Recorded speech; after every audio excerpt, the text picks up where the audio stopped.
दुम्ब माने पूंछ। ज्ञान तो बहुत सहज है, थोड़ा है, लेकिन इस ज्ञान की जो प्रारब्ध है वो नंबरवार धारणा करने के अनुसार मिलती है।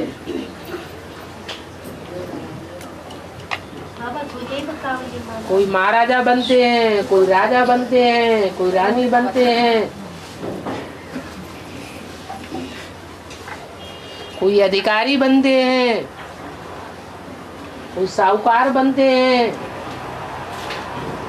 कोई प्रजा वर्ग में जाते हैं, फर्स्ट क्लास प्रजा, सेकंड क्लास प्रजा, थर्ड क्लास प्रजा में जाते हैं, कोई फिर फोर्थ क्लास प्रजा में। साहूकार नहीं बनते हैं, दास दासी बन पड़ते हैं, चांडाल बन पड़ते हैं। तो ज्ञान तो बहुत सहज है, थोड़ा है, लेकिन उसका दुम्ब बहुत लंबा चौड़ा है। और बाबा उसमें पूछती ना, उसमें याद है बाबा याद करने का याद पूछा। प्रश्न पूछते रहते ना, कृष्ण, हाँ हाँ वो याद आता है। बाबा बोले सब ये करे तो याद होता है। प्रश्न पूछते हैं वो याद होता है, तो याद नहीं रहती प्रश्न पूछने वाले को, लेकिन कोई बात में मुझे हुए हैं, उस बात का जवाब नहीं मिल रहा है, या कोई को समझाते समय कोई ने प्रश्न कर दिया, उस प्रश्न का हम जवाब नहीं दे सके, तो संशय का निवारण करना चाहिए या नहीं करना चाहिए? करना। संशय का निवारण करेंगे तो याद अच्छी आएगी, नहीं तो प्रश्न मुजाहट पैदा करते रहेंगे, पुरुषार्थ चौपट होता रहेगा। बाकी एक प्रश्न पूछना होता है जिज्ञासा शांत करने के लिए, और कोई ऐसे होते हैं जो प्रश्न पूछते हैं अपनी होशियारी दिखाने के लिए या विरोध भाव पैदा करने के लिए, वो ठीक नहीं है। बकावली माना बाबा, गुले बकावली। जैसे कहानियां ढेर सारी आई हैं भक्ति मार्ग में, वैसे गुल बकावली की भी कहानी है। मुसलमानों में ढेर सारी ऐसी कहानियां हैं जो ज्ञान से लगती हैं। और बाबा महानंदी भक्ति मार्ग में महानंदी बोलते हैं, बेहद अर्थ क्या बाबा? भक्ति मार्ग में महानंदी, महानदी, नंदी। महानंदी, नंदी तो बैल को कहा जाता है, सबको आनंद देने वाला। बैल का पार्ट ब्राह्मणों की दुनिया में किसका है? शिव के मंदिर में बैल दिखाया जाता है।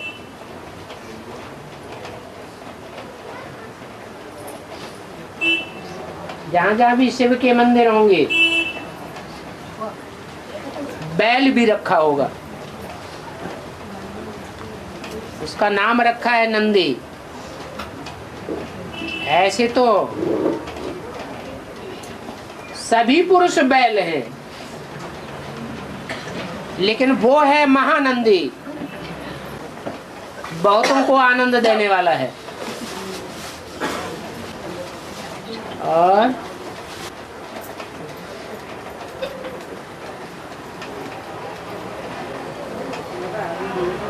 थोड़ा सा लोड़ा आएगा, फिर अच्छी बिना टेढ़ी उंगली किए घी नहीं निकलता है। तो ऐसे ही 70 साल हो गए बाबा को समझाते समझाते। बच्चे दैवी गुण धारण करो, अवगुणों को छोड़ते जाओ। एक बाप को याद करना है, औरों की याद को त्यागते जाना है। लेकिन बच्चे सुधर रहे हैं, इसलिए ड्रामा में ये युक्ति नुदी हुई है कि जोर से एक लोढ़ा आवेगा,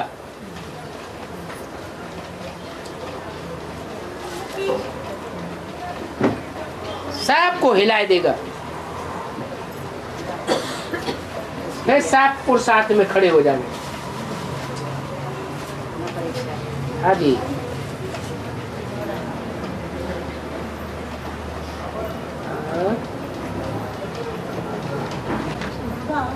यूपी से गंगा निकलेगी, गंगा निकलने के बाद ही यूपी में रहने वाला सब जगह है। गंगा हाँ निकलने के बाद ही यूपी में रहने वाला जगह है, उसका बताया है। हाँ गंगा तो सन्यासी धर्म है। हाँ, फिर गंगा आने के बाद यूपी वाला है तो उन लोग सब सन्यासी धर्म को देते। सब क्यों सन्यासी धर्म को अभी नहीं निकल रहे हैं यूपी में? अभी भी तो निकले हैं। तो जो अभी निकले हैं वो प्राप्ति की लिस्ट में है, और जब गंगा निकलेगी तो गंगा के साथ सब सन्यासी भी निकलेंगे। फिर तुम बच्चों की विजय हो जाएगी।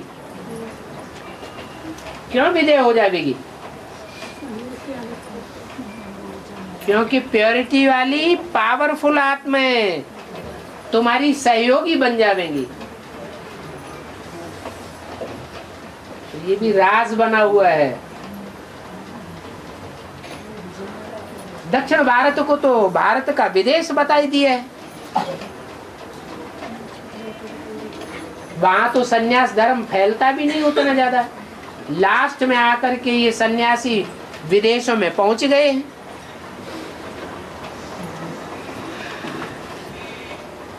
वहां विदेश में भी पहुंच करके उन्होंने त्याग स्वरूप को धारण किया है या संग्रही बन गए हैं।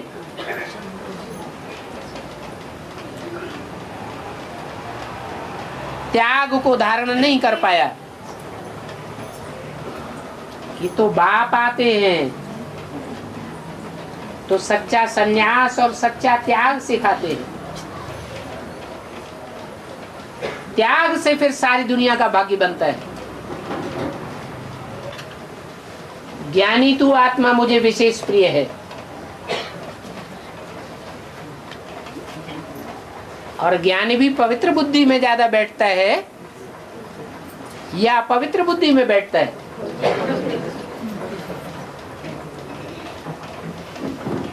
तो गंगा तो है ही आदि वाली, आदि सो अंत। अंत में ये ज्ञान गंगाएं प्रत्यक्ष हुई है कि प्योरिटी के पावर के आधार पर सारी प्रत्यक्षता हो जाती है।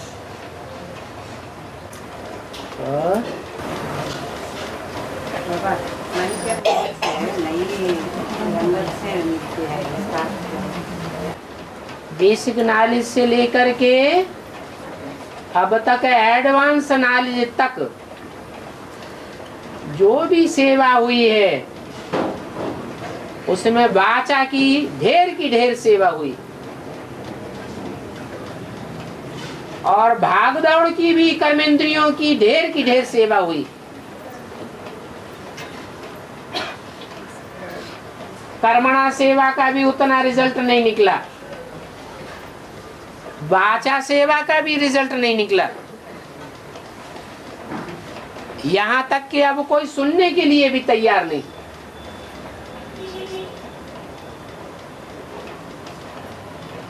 फिर अंत में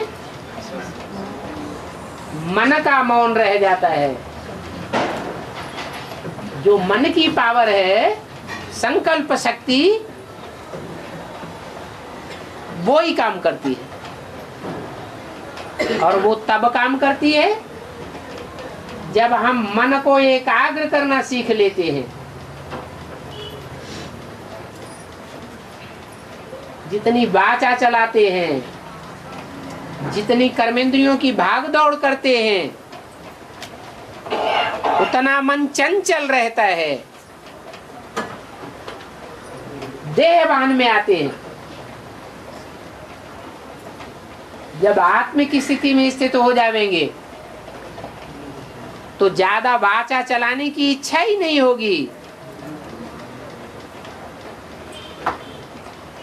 कर्मेंद्रियों की हलन चलन की भी इच्छा नहीं होगी। आत्मा एकाग्र हो जाएगी और एकाग्रता की पावर से सारे कार्य संपन्न होंगे। 500-700 करोड़ की दुनिया अभी कितनी आत्माओं को संदेश दिया है 70 साल में? है? अंश मात्रा आत्माओं को संदेश मिला है, तो इतनी बड़ी दुनिया में संदेश कैसे फैलेगा? मन के मौन से ही नई रंगत निकलेगी। और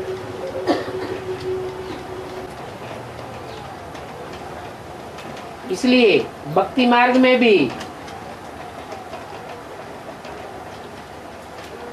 कहते हैं कि जब वानप्रस्थावस्था आए तब ज्ञान ध्यान उठाना चाहिए।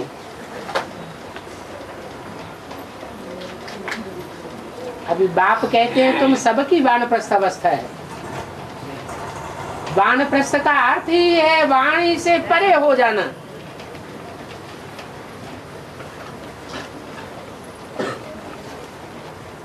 वाणी ही नहीं चलेगी तो मन एकाग्र हो जाएगा।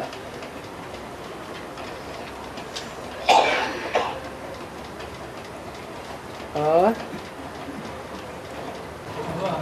हाँ जी, में कहा है बाबा ने, जिस नंबर का नारायण होगा उसी नंबर का त्रेता में राम बनेगा करके। हाँ जी, तो वो 9 गद्दियाँ छोड़ के अभी 3 गद्दियाँ रहते हैं वो लास्ट में वो टेढ़ी सीढ़ी है ना 3 है, और लास्ट में बीज रूपात्मा को मिलता है ना वो 3 गद्दियाँ। 3 गद्दियाँ जो नारायण होते हैं। उनका नाम क्या होगा? नहीं, जो नारायण होंगे वो नारायण किसकी वंशावली के होते हैं? संपूर्ण नारायण की वंशावली के होते हैं या अपूर्ण नारायण की वंशावली के होते हैं? है? जो 8वां नारायण है उसकी मूल वंशावली कहां से शुरू हुई? अरे जो नर से नारायण बनता है संपन्न स्टेज वाला नारायण, जिसकी शास्त्रों में कोई ग्लानि नहीं है, तो उसकी वंशावली में होता है नारायण।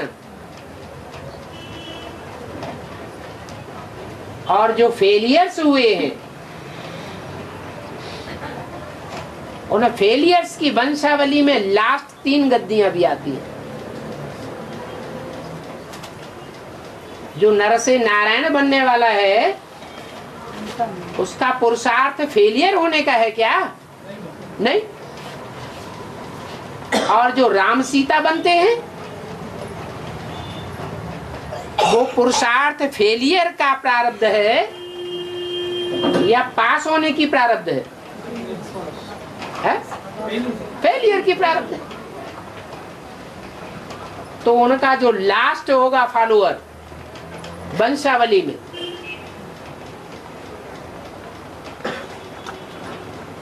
वो स्वर्गीय संपत्ति को नष्ट करने वाले होंगे या बनाने वाले होंगे? नष्ट कर देते हैं। और यहाँ भी शूटिंग पीरियड में वो बनाने में नहीं लगते, कंस्ट्रक्शन के कार्य में सहयोगी नहीं बनते, क्या करते हैं? यहां भी डिस्ट्रक्शन करते हैं।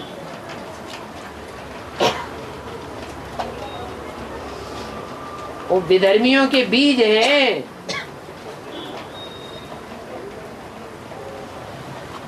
इसलिए उनको जो राजाई मिलती है वो लास्ट जन्मों की कोट पतलून मिल जाती है। उससे पहले के जन्मों में दास दासी बनते रहते हैं। सर्विस करेंगे तो ऊंच पद पावेंगे, और बाप का बनने के बाद अगर डिस सर्विस करते रहेंगे तो पद कैसा होगा? नीच पद बनेगा। उनकी तो यादगार ही गिरजाघर बनता है। कैसा घर? गिरजा। उन्होंने पुरुषार्थ ही ऐसा किया है। भगवान ने मंदिर बनाने का पुरुषार्थ कराया और उन्होंने मंदिर को गिराने का पुरुषार्थ किया। और विश्व की बादशाही गंगे की मिठाई, विश्व की बादशाही गंगे की मिठाई है। अंदर अंदर हम अनुभव कर सकेंगे। दुनिया को उस खुशी का पता नहीं चलता है। ये ज्ञान गुप्त है या पंप एंड शो वाला है, तो उसका रिजल्ट भी कैसा होगा? अंदरूनी खुशी देने वाला होगा या बाहर की खुशी देने वाला होगा? भक्ति मार्ग में बाहर की खुशी करते हैं, ढोल बजाएंगे, मजीरा बजाएंगे, लाइटें दिखाएंगे, पंप एंड शो करेंगे। और यहाँ ज्ञान में ये सब कुछ करने की दरकार नहीं। ये गूंगे की मिठाई है। दुनिया का विनाश होता रहेगा और हम अंदर अंदर अपनी खुशी में मस्त रहेंगे।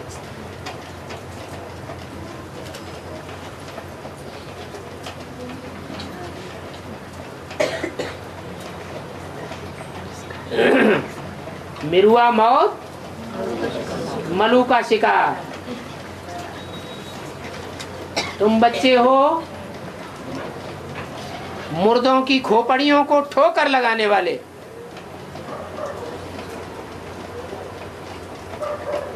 मुर्दे कौन?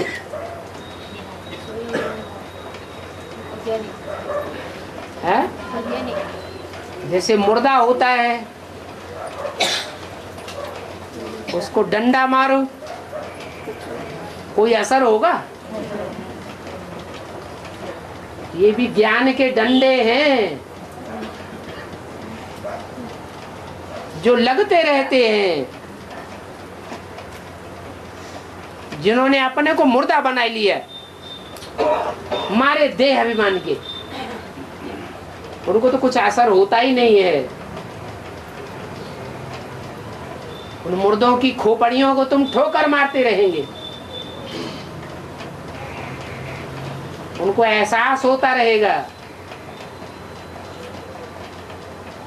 कि हमने सुनते हुए भी नहीं सुना।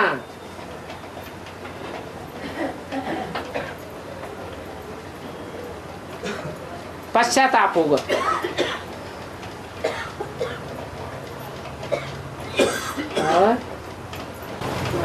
माता जी का प्रश्न है, सदगुरु निंदक दो प्रकार का है।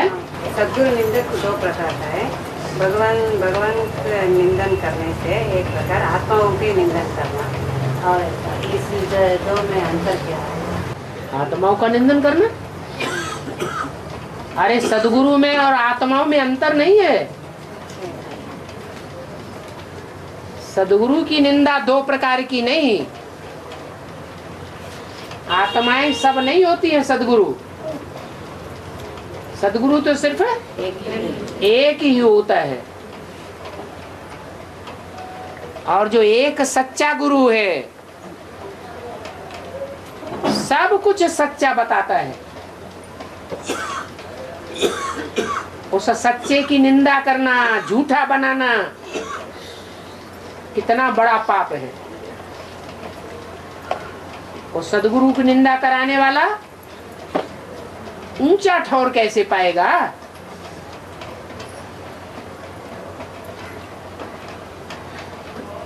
अगर ठौर पावेगा भी तो सबसे नीचे तबक्के में जाएगा। जैसे त्रेता की अंतिम 3 बादशाहियां,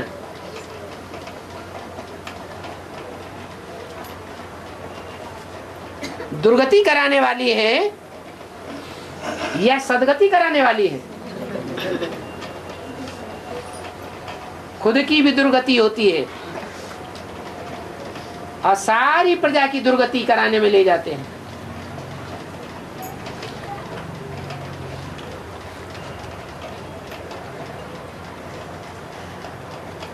जो ठौर मिलना चाहिए वो ठौर उनको पहले जन्म में नहीं मिलता, अच्छे जन्मों में वो ठौर नहीं मिलता। वो गुरु लोग तो ऐसे ही कहते रहते हैं, सदगुरु निंदक ठौर न पावे। उनके पास कौन सा ठौर है? ठौर माने स्थान। वो तो खुद ही अपना घरघाट छोड़ करके भागते हैं जंगल में। वो कौन सा ठौर देंगे?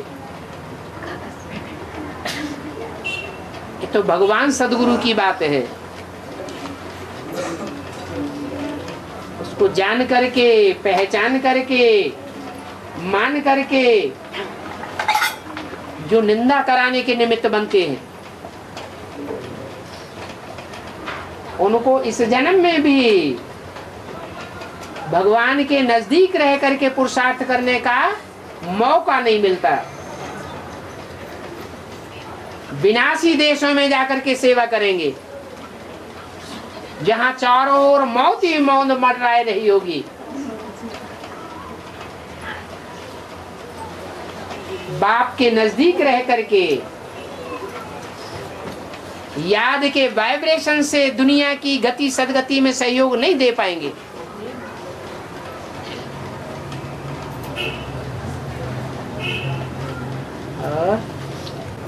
आत्माओं को निंदा करना है, आत्माओं को निंदा करने से आत्माएं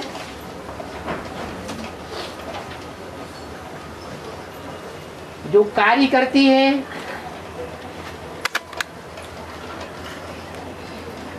और अभी तक 70 साल के पुरुषार्थ में आत्माओं ने जो कार्य किया है, पुरुषार्थ किया है,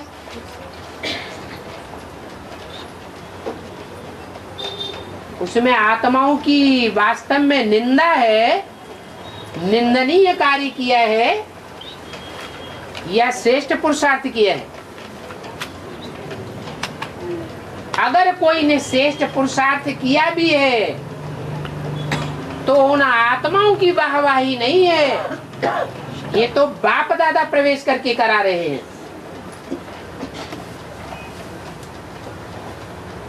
तो जो है ही निंदनीय, उसकी निंदा करने में कोई पाप चढ़ जाता है क्या?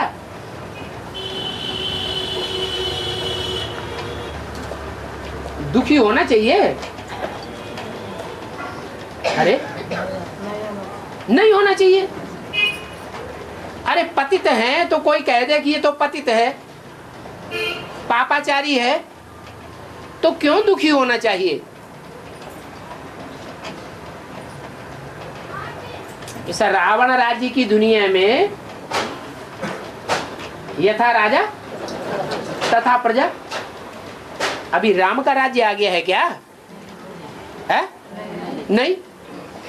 तो रावण राज्य में तो सब बैठे हुए हैं। मधुवन में भी माया रावण आता है।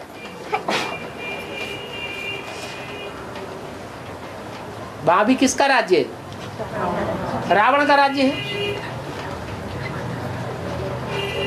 तो जो भी है मनुष्य मात्र, वो सब निंदनीय है या प्रशंसनीय कार्य कर रहे हैं? क्या कर रहे हैं? निंदनीय कार्य कर रहे हैं। एड़ी से लेकर के चोटी तक, प्रजापिता से लेकर के और 500 करोड़वीं जो आत्मा है, कोई भी प्रशंसनीय अपने को नहीं कह सकता। कोई अपने को श्री कहेगा?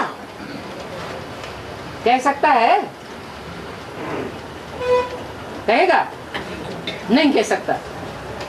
तो जो जैसा है, चोर को चोर कह देने में कोई पाप बन जाएगा क्या? बनेगा ना? असंख्य चोर, हरामखोर, गुरु नानक ने बोला तो गलत बात कह दी क्या? सही तो बोला। जिनको दे अहंकार होता है उनको फिर बुरा लगता है, और आत्माभिमानी अभी तक कोई बना है? कोई बना नहीं।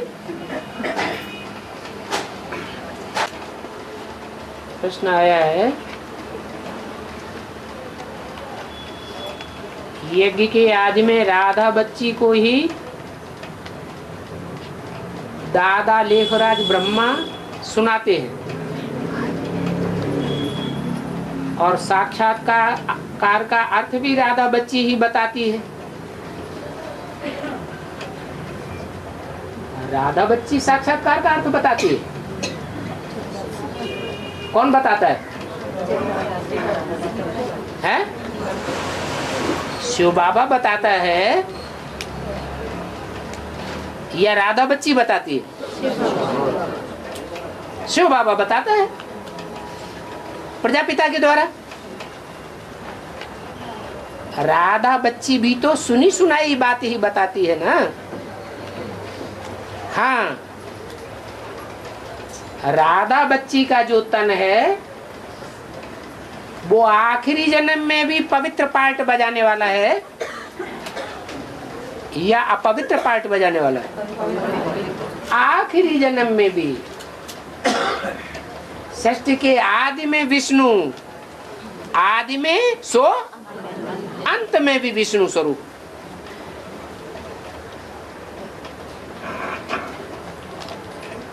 और प्रजापिता का कोई भी बात में विरोध करने वाली नहीं हो सकती। ब्रह्मा बाबा दादा लेखराज जो अंतिम जन्म में युगल बने, वो पार्ट भी ऐसा नहीं था। अगर विष्णु स्वरूप ऐसा पार्ट होता तो यशोदा माता की जगह ओम राधे मम्मा को यज्ञ का निमित्त नहीं बनाया जाता। तो प्योरिटी की 63 जन्म की जो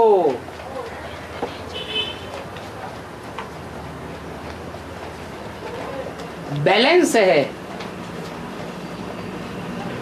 वो बैलेंस अंतिम जन्म में ब्रह्मा बाबा को विश्वास दिलाता है।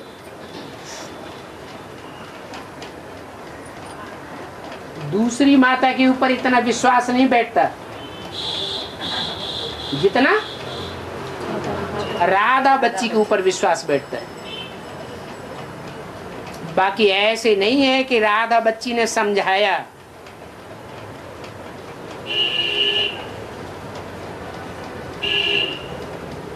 जैसे जगदम्बा ने समझा, सुना और सुनाया, ऐसे राधा बच्ची ने भी सुना और सुनाया। एक बात एक पवित्र आत्मा बोले और वो ही बात एक वैश्य बोले, अपवित्र व्यक्ति बोले, कसाई बोले, तो लोगों को किसके ऊपर विश्वास होगा? पवित्र आत्मा के ऊपर पक्का विश्वास बैठेगा। बात एक ही बोली गई, लेकिन विश्वास में अंतर पड़ जाता है। ऐसे ही समझ लो कि रुद्रमाला भी अभी ज्ञान सुना रही है, सुना रही है ना। जो बाप ने सुनाया वो ही गहरा ज्ञान सुना रही है ना, राज की बातें सुना रही है ना रुद्रमाला।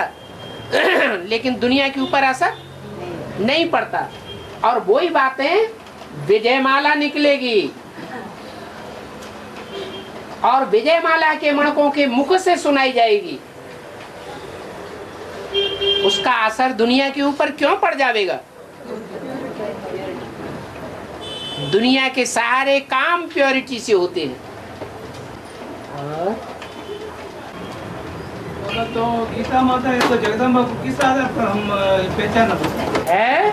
जगदम्बा को कैसे वो या टाइटल बता तो दिया। एक है झूठी गीता और एक है सच्ची गीता। सच्ची गीता जब निकलती है तो 1 सेकंड में ब्रह्मा को क्या बना देती है? 1 सेकंड में ब्रह्मा से विष्णु बनता है। और झूठी गीता से पतन होता रहता है या उत्थान होता है। झूठी गीता में कृष्ण की छाप है, झूठी गीता के दिल पर कृष्ण उर्फ दादा लेखराज वाली आत्मा की छाप है, या शिवशंकर भोलेनाथ के प्रैक्टिकल पार्ट की छाप है। किसकी छाप है? कृष्ण की छाप है।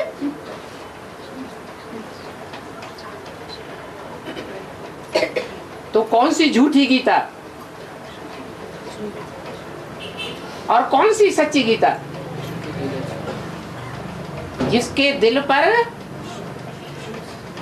कृष्ण की छाप है वो झूठी गीता है, और जिस गीता पर शिवशंकर भोलेनाथ के प्रैक्टिकल जीवन की छाप होगी वो सच्ची गीता। कितनी गीताएं हो गई? 2। एक गीता है मनुष्यों की बनाई हुई,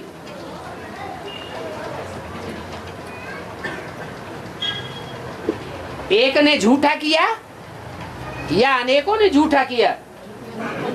है? अनेक मनुष्य गुरुओं ने झूठा किया। और एक ऐसी गीता भी है, चैतन्य में है, कि एक के अलावा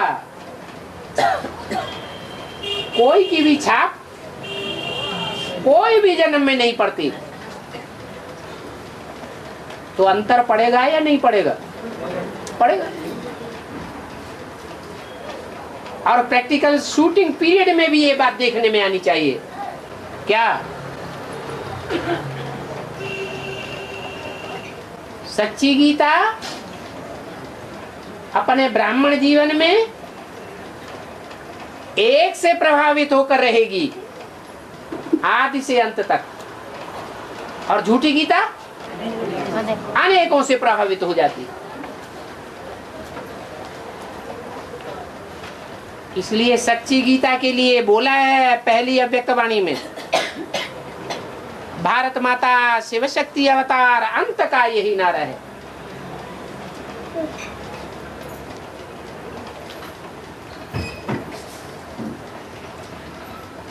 वो भारत माता का पार्ट है और वो है जगत माता का पार्ट। भारत माता की गोद में भारतवासी ही पलेंगे या असुर भी पलेंगे? भारतवासी ही पलते हैं। और जगत माता की गोद में जो भी और धर्मों के विधर्मी हो, विदेशी हो, वो सब पलते हैं। इसलिए यादगार भी पक्का हिस्ट्री में बना हुआ है। क्या कोई यादगार है?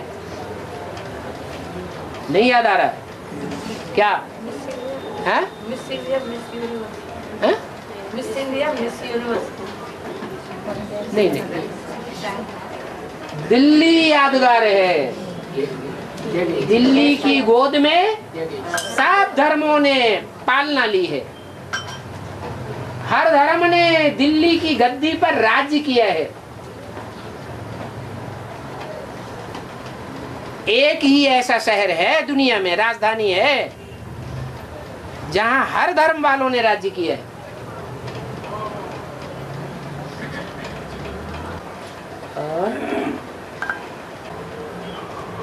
बाबा हिटलर नेपोलियन किस धर्म वाला है?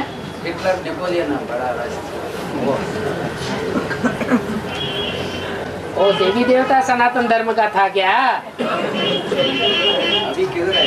सिख धर्म का दिखाई पड़ा क्या आपको? ये बौद्ध धर्म का दिखाई पड़ा? नास्तिक धर्म। हाँ, हिंसा के आधार पर सारे विश्व के ऊपर कंट्रोल करना चाहता था।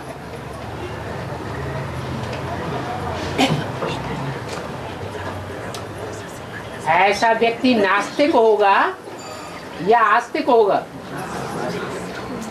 है? नास्तिक किस्म के आदमी होते हैं।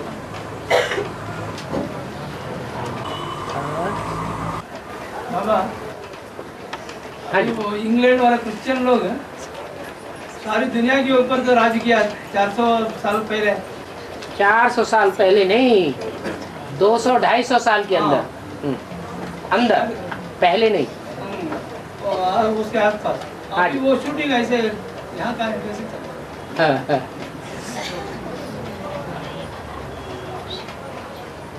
अभी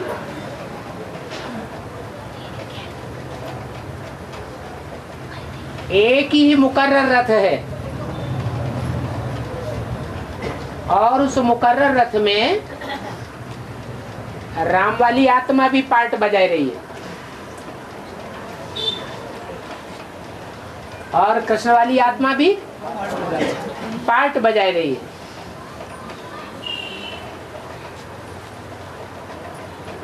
दोनों के बीच में ज्यादा अज्ञानी कौन है? है? कृष्ण वाली आत्मा। जो ज्यादा अज्ञानी होगा वो विनाश का पार्ट बजाएगा या पहले स्थापना का पार्ट बजाएगा? है? विनाश का पार्ट बजाता है।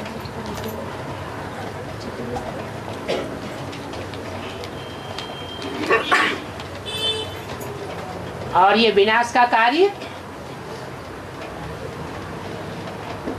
चाहे बेसिक ब्राह्मणों की दुनिया हो,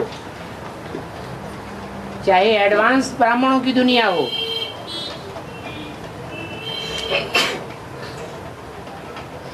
उस आत्मा का इंटरफियरेंस बढ़ रहा है या घट रहा है? बढ़ रहा है।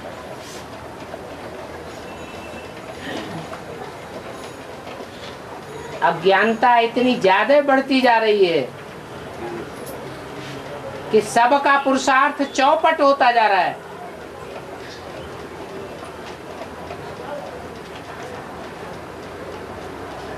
इस लड़ाई में कितने निकलेंगे अंत में? वो भी राम वाली आत्मा के वंश वाले होंगे, खून के होंगे, या दूसरे धर्मों के खून के होंगे? हैं? सूर्यवंशी होंगे या चंद्रवंशी, इस्लाम वंशी, बौद्ध वंशी होंगे? 8 ही सूर्यवंश से हैं। लड़ाई तो चल रही है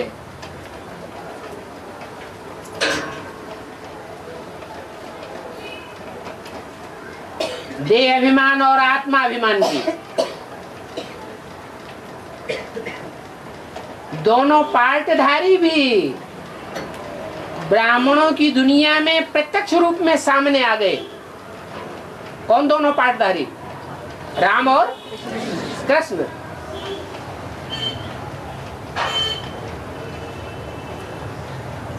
अपने प्रैक्टिकल साकार पुरुषार्थी जीवन में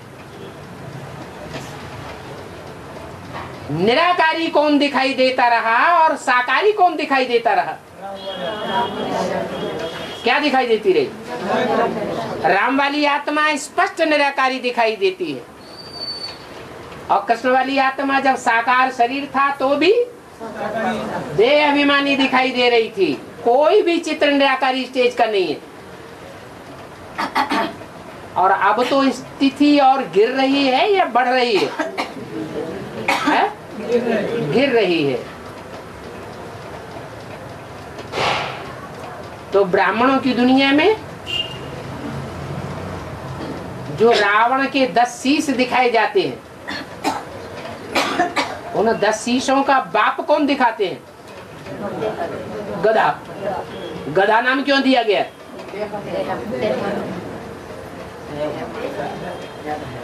ज्ञान रिंचक मात्र भी बुद्धि में नहीं बैठता। बाप की पहचान बुद्धि में नहीं बैठती, इसलिए कहते हैं ये तो गधा है।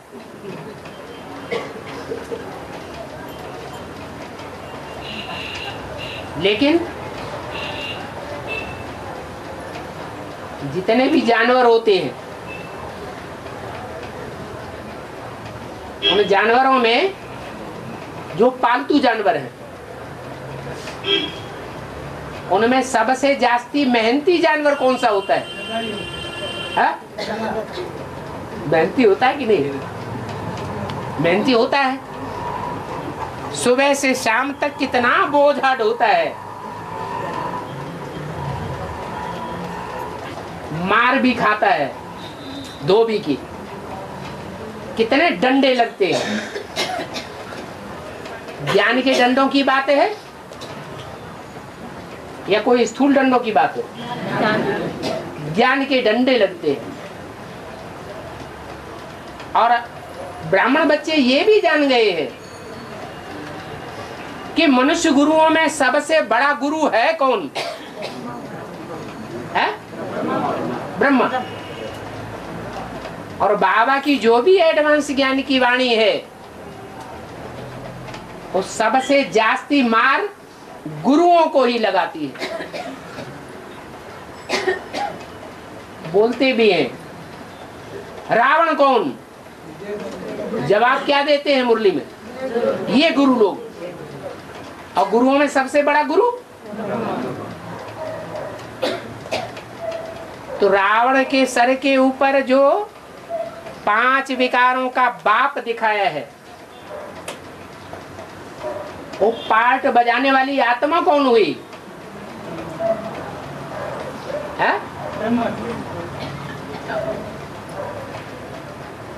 अभी प्रश्न का जवाब मिल गया कि नहीं?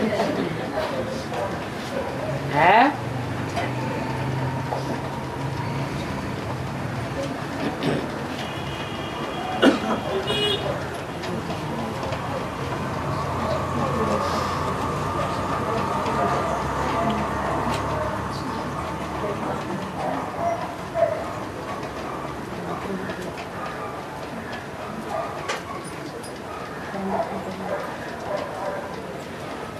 आज की दुनिया में जो बड़े बड़े ऑफिसर्स हैं, बड़े बड़े ओहदेदार हैं, कुर्सियों पर बैठे हुए, उनका नारा है कर्म ही पूजा है। क्या कहते हैं? कर्म ही पूजा है। कई जगह उन्होंने अपने घरों में भी लिख रखा है, ऑफिस में भी लिख रखा है। क्या लिख रखा है? कर्म ही पूजा है। और जहां लिख रखा है वहां अगर कोई होशियार आदमी लिख दे गधे का कर्म ही पूजा है।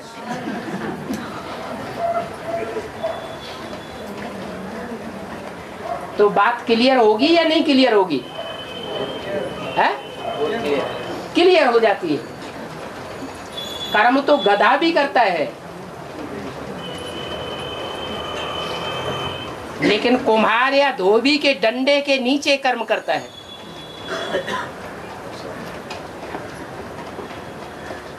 हम ब्राह्मण बच्चे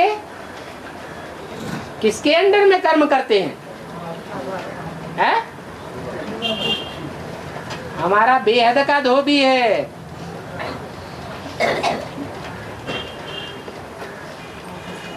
हमको चलाने वाला बेहद का बाप है। हम एक के अंडर में कर्म करने वाले हैं। उनको तो अनेकों के अंडर में कर्म करना पड़ता है।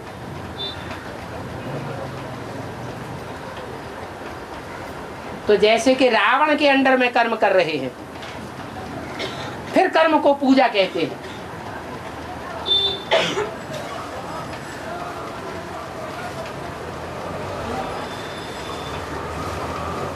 कितना भारी अंतर पड़ जाता है।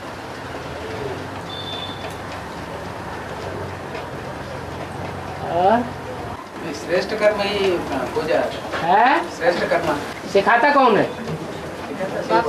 है? जो लिखते हैं कि कर्म ही पूजा है, उनको वो कर्म कौन करा रहा है? अरे दुनिया में जो बड़े बड़े ऑफिसर्स हैं, बड़े बड़े अहदेदार हैं, कुर्सियों पर बैठे हुए हैं, और वो अपने घरों में ऑफिस में लिखते हैं कर्म ही पूजा है, उनसे कर्म कौन करा रहा है? रावण राज्य के अंदर में बैठ करके कर्म कर रहे हैं। आज एक कानून बनता है, कल दूसरा आ जाता है, दूसरा कानून बना देता है, तीसरा और आ गया, वो तीसरा कानून बना देता है। अपना स्वार्थ के लिए। यहाँ तो बाप एक है और सत्य भी एक है और ज्ञान भी एक है। अनेक बातें नहीं सुनाता है।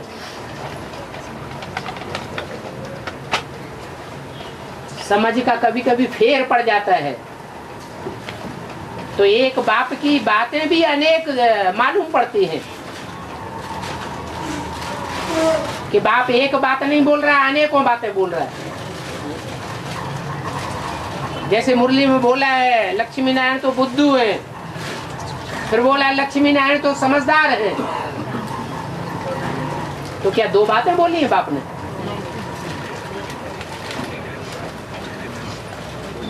प्रसंगांतर को नहीं समझा तो दो बातें लगती है।